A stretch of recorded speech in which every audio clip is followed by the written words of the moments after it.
In middle school, my friends and I fought over whose dad we thought was more like Batman. It was the only variation of the my dad can beat up your dad argument that I felt confident in winning. Nobody else's dad collected comic books about Batman. This stack of evidence gave me the courage to show my friends the truth by bringing my dad to school.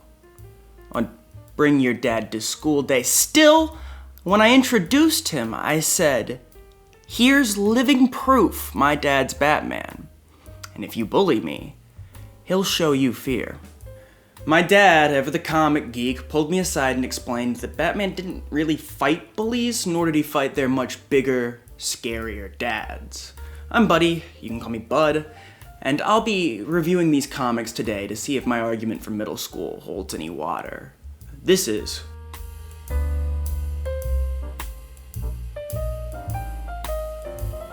The collection runs from issues 573 to 581 of Detective Comics, and then picks back up from issues 587, where it continues until issue 594. It's the first of the collection that I've encountered that has had this type of break in it, where he didn't collect for a while and then picked it back up, and I'll get into that later. Issue 587's The Night People opens in the streets of Gotham, following the citizens as they listen to the nighttime radio. Batman, to Gotham City, is a living myth, a constant thought in the darkness of night. Letters in the back of the issue suggest that Batman's depiction in issue 587 and the issues that follow are a direct reaction to how Batman was depicted in the issues before, which makes sense to me because issue 587 and the ones following are a very different experience from the ones I read before. By the time I got to Night People, I'd obviously already read issues 573 to 581. I read things in order. The world is already chaotic enough. And Batman in those stories is different. He is a lot more likely to throw a temper tantrum, and his world is just as often shrouded in darkness as it is wacky, bright fun. Now, Batman is a very rigid character. The most consistent thing across all these stories is his steadfast commitment to justice without killing, which is established in Batman Year 2 when it tells the story of the one time he didn't follow that rule. But differences are present between the two halves of the run, with the first half focusing on how Batman is teaching Robin how thorough detective work and a commitment to justice make for the best superhero, rather than just having fun beating the crap out of people, where the second half focuses more on Gotham City and its view of Batman, taking on a darker tone than the previous half. But the second half is more deliberate in its tone, with a very dark and serious atmosphere permeating a lot of the books, whereas the first half tends to swing wildly and randomly between a dark tone and a wacky one. The very first issue is really fun up until Robin catches a stray bullet at the end, which leads to a series of questioning in the next issue by Batman's maternal figure, Dr. Leslie Tompkins, who thinks that Batman is just a fucking nuts idea. Still, while these shifts in tone can be jarring, the tones are not ill fit to the character. Batman works just as well in a wacky world as he does a dark one. You would think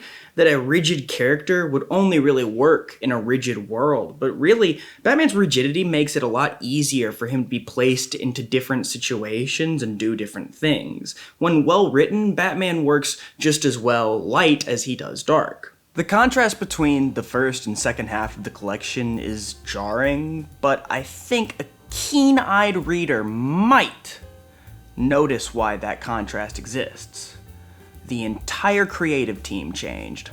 The first part was written by Mike W. Barr with a bunch of different artists depending on the story, where the second part was written by Alan Grant and Norm Brayfogle, with Mitchell Wagner taking on the art. And those three use Batman through the lens of Gotham City, which deepens the idea of this character as a myth in a city, rather than just a superhero in general. The reader letters in the back of issue 587 imply that the change in staff is a direct result of the reception the public had to Barr's stories.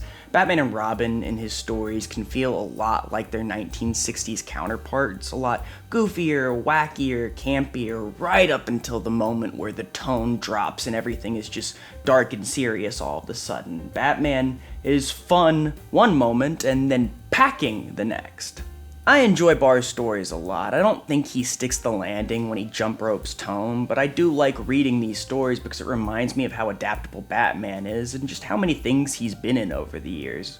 But rather than talk about the tone of Barr's stories and try to defend them, I want to talk about Batman the Animated Series, the popular cartoon adaptation that became popular with my generation. The series also shifts between silly and dark, although it does so with a lot more care and intent, and thus holds a better reputation among the fan base. The only thing I knew about the series for a very long time came from its movie spin-off, Batman Mask of the Phantasm. That movie came to mind again when I was reading Barr's arc, Batman Year 2, because the two share very similar story beats. It's Batman early in his career, falling in love and considering giving up the cowl, when a masked vigilante returns to Gotham, with the one difference from Batman being that he kills.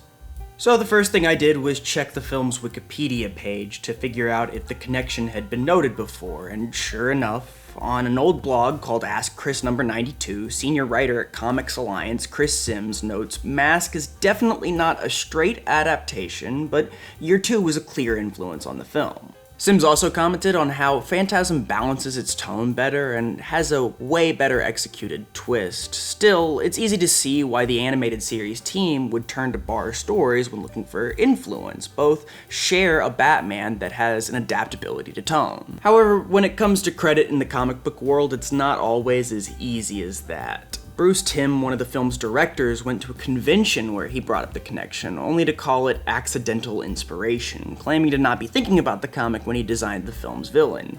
Even though he does talk about it, it's just to put distance to the claim. It's not exactly a shout-out. In a retrospective on Batman the Animated Series in back issue number 99, Barr gets a chance to give his 2 cents, calling the whole series a sore spot and claiming the producers adapted a number of his stories without credit. When talking specifically about Phantasm, Barr was told it wasn't possible to give him and Alex Davis credit. While it would be easy to spin this as a hit piece towards the animated series, that's not really what I'm trying to do here. Barr's experience actually reflects a larger problem in the comic industry.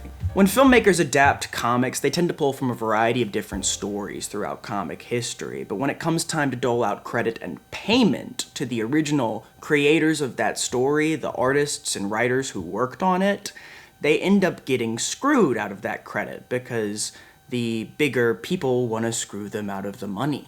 Writers and artists have fought for credit for years, and Barr's statements here seem like an attempt by him to spread awareness about this problem, because if he didn't talk about it, I don't even think he would get this little blurb on Wikipedia.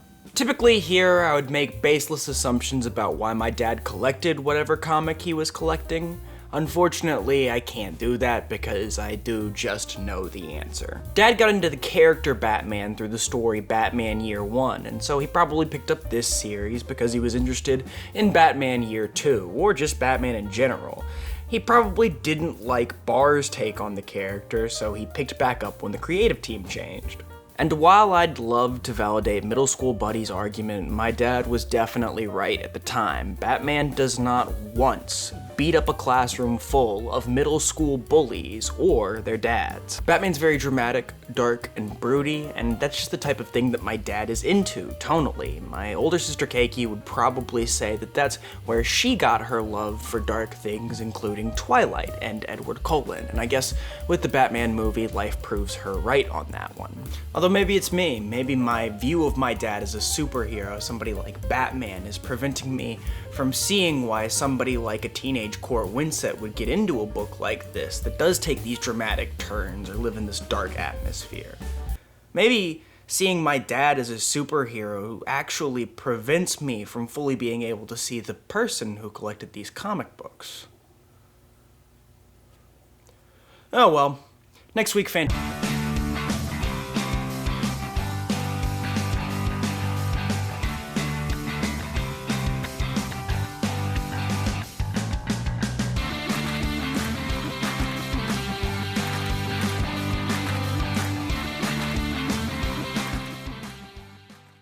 On the next Quartz comic collection, these Fantastic Four comics and this Johnny Storm really remind me of an old quote my dad used to say.